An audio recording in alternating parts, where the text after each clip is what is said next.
আশা করি সবাই ভালো আছেন।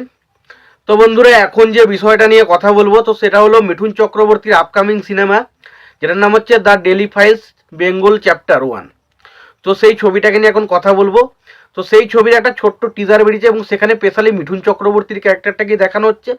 এবং সেই টিজারটা আমার কেমন লাগলো সেই বিষয় নিয়ে যদি কথা বলি, তো প্রথমে একটা কথাই বলবো, টিজারটা আমার ব্যাপক লেগেছে টিজারটা।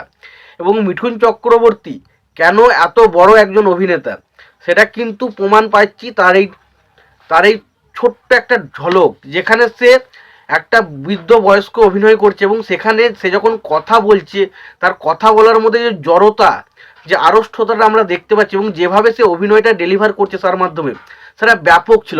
এবং সত্যি কথা বলতে গেলে মিঠুন চক্রবর্তীর পারফরমেন্স এতটা ন্যাচারাল লাগছে, জাস্ট বলে বোঝাতে পারবো না। আমার কিন্তু দারুণ লেগেছে সত্যি কথা বলতে। এটা পরিষ্কার যেটা বুঝতে পারলাম যে মিঠুন চক্রবর্তী এই ছবিতে যে পারফরমেন্সটা দিতে চলেছে, এটা তার কেরিয়ার হয়তো একটা সেরা পারফরমেন্সগুলো যেগুলো রয়েছে তার মধ্যে একটা অন্যতম এটা কিন্তু হতে চলেছে, এটা বোঝা যাচ্ছে।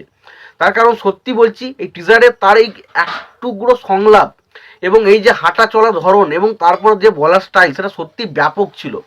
এবং এই জিনিসটা যেটা বোঝাতে চাইছে যে একজন মানুষ, সে হয়তো আমাদের যে আইন বা আমাদের যে বিভিন্ন রকমের যে পদক্ষেপ বা একটা আইনি এর জন্য বারবার সাহায্য চাইছিল, জাস্টিস চাইছিল, কিন্তু কখনোই সে কিন্তু জাস্টিস পায়নি। এবং সে তাও কিন্তু প্রতিবাদ করতে ছাড়েনি, কিন্তু সে চেষ্টা করে গেছে। কিন্তু একটা টাইমের পর সে যখন হয়তো সেই জিনিসটা পাচ্ছে না এবং তার শরীর আর চলছে না, সেই রকম একটা পরিস্থিতিতে মিঠুন চক্রবর্তীর ক্যারেক্টারটা আসতে চলেছে বলে মনে হলো। এবং মিঠুন চক্রবর্তী সেই মুহূর্তে যে জাস্টিস পায়নি, তার যে কি পরিস্থিতির মধ্যে দিয়ে জাস্টিস পাওয়ার জন্য কি লড়াই তাকে ফেস করতে হয়েছে এবং শেষ পর্যন্ত সে জাস্টিস পায়নি, সেই বিষয়টা যেভাবে ছবির মধ্যে তুলে ধরা হবে মনে হচ্ছে এটা সত্যি দেখার মতো হবে। এবং এইটা হচ্ছে সব থেকে বড় সমস্যা, হচ্ছে এটা যখন পশ্চিমবঙ্গে রিলিজ হবে এটা কিন্তু একটা বড় একটা সমস্যার মুখে পড়তে চলেছে। তার কারণ এই সমস্ত বিষয়গুলো যখন অনেক নতুনত্ব বা অনেক সত্য বিষয় কিন্তু তুলে ধরা হয় এবং সেগুলো কিন্তু ডাইরেক্টলি সরকারকে কিন্তু পোক করা হয়ে যায়, যেটা হয়। এবং সরকার যদি ডাইরেক্টলি পোক হয়, তো সরকার যদি পোক করার বিষয়টা বুঝতে পারে, তাহলে কিন্তু এই ছবিটা কিন্তু ব্যান্ড হতে পারে। আমার কোথাও না কোথাও গিয়ে মনে হচ্ছে এই ছবিটা কিন্তু নিয়ে একটু কন্ট্রোভার্সি অবশ্যই কিন্তু হতে চলেছে। এবার দেখুন, এই কন্ট্রোভার্সি যখনই হবে একটা ছবি নিয়ে, সেই ছবিটাতে কিন্তু দেখার জন্য মানুষের মধ্যে কিন্তু এক্সাইটমেন্ট বেড়ে যায়।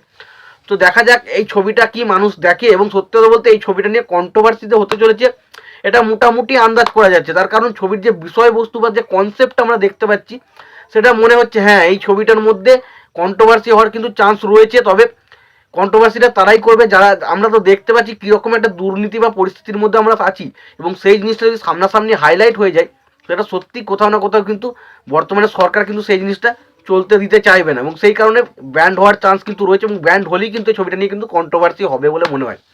এবার বিবেক অগ্নিহোত্রী, তিনি আগে কাশ্মীর ফাইল ছবিটার মধ্যে অনেক প্রোপাগান্ডা জিনিস থাকতে পারে, তবে ছবিটির যে রিসার্চ, তার যে বিষয়টা দেখানোর স্টাইল, সেটা কিন্তু যথেষ্ট ভালো ছিল।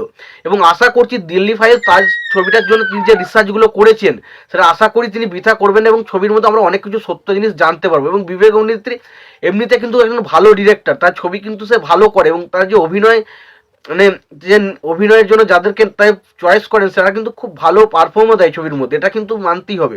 ছবির মধ্যে প্রোপাগান্ডা জিনিস থাকবে কি থাকবে না সেটা পরের বিষয়, বাট ছবিতে সে কিন্তু যাকে নেয় তারা কিন্তু ভালো কাজ করায়। এবং এটাও জানতে পারছি যে ছবির মধ্যে কিন্তু আরও কিন্তু বেঙ্গলি অনেক অ্যাক্টর কিন্তু থাকতে চলেছে। তো দেখা যাক কারা কারা থাকে ছবির মধ্যে। এবং এই টিজারটা আমি এক কথাই বলবো ব্যাপক হয়েছে। তোমাদের কেমন লেগেছে টিজারটা অবশ্যই জানিও। আর সবসময় একটাই কথা বলবো, যদি ভিডিওটি ভালো লেগে থাকে অবশ্যই লাইক কমেন্ট শেয়ার করে দিও। চ্যানেলটা নতুন হয়ে থাকলে অবশ্যই তোমরা চ্যানেলটা সাবস্ক্রাইব করে নিয়ে পাশে বেল আইকনটা অবশ্যই প্রেস করে দিও। ভালো থেকো, সুস্থ থেকো, দেখা হচ্ছে পরের ভিডিওতে।